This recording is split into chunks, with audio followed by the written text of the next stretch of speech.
premier coup. Alors on voit ça, la défense Grunfeld, alors ça démarre par le coup D4, cavalier Voilà. F6, donc C4, G6. Pour l'instant on peut encore avoir une défense de type est-indienne hein, avec le fou en Voilà. G7 Pour l'instant, c'est souple. et le coup D6 par exemple. Hein.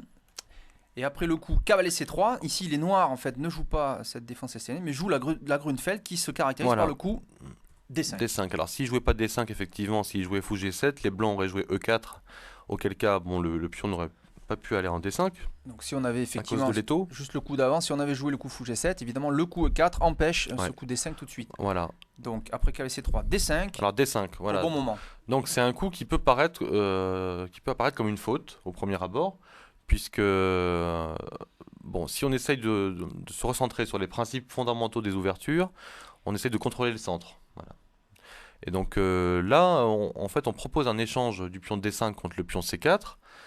D'ailleurs, les blancs vont prendre hein, On le voit, donc C prend D5, voilà, C prend D5, cavalier prend prend D5 D5, E4. et E4, donc on prend Voilà. le Et centre. ça, c'est inévitable une fois Voilà. qu'on a joué D5. Donc on a un très beau centre en fait tout de suite. Voilà, donc ça fait partie de ces ouvertures qui n'essayent pas de prendre le centre, mais qui au contraire incitent l'adversaire à l'occuper pour pouvoir attaquer le centre. Ouais.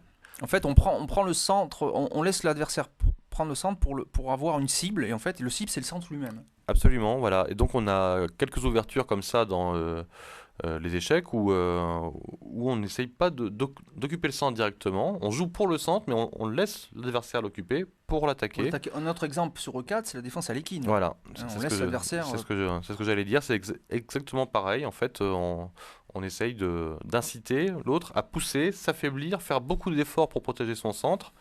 Et en fait, une fois qu'on l'attaque et qu'on a la victoire au niveau positionnel, au niveau du centre, et qu'il est obligé de le laisser, eh bien le bénéfice est pour le camp qui a attaqué le centre.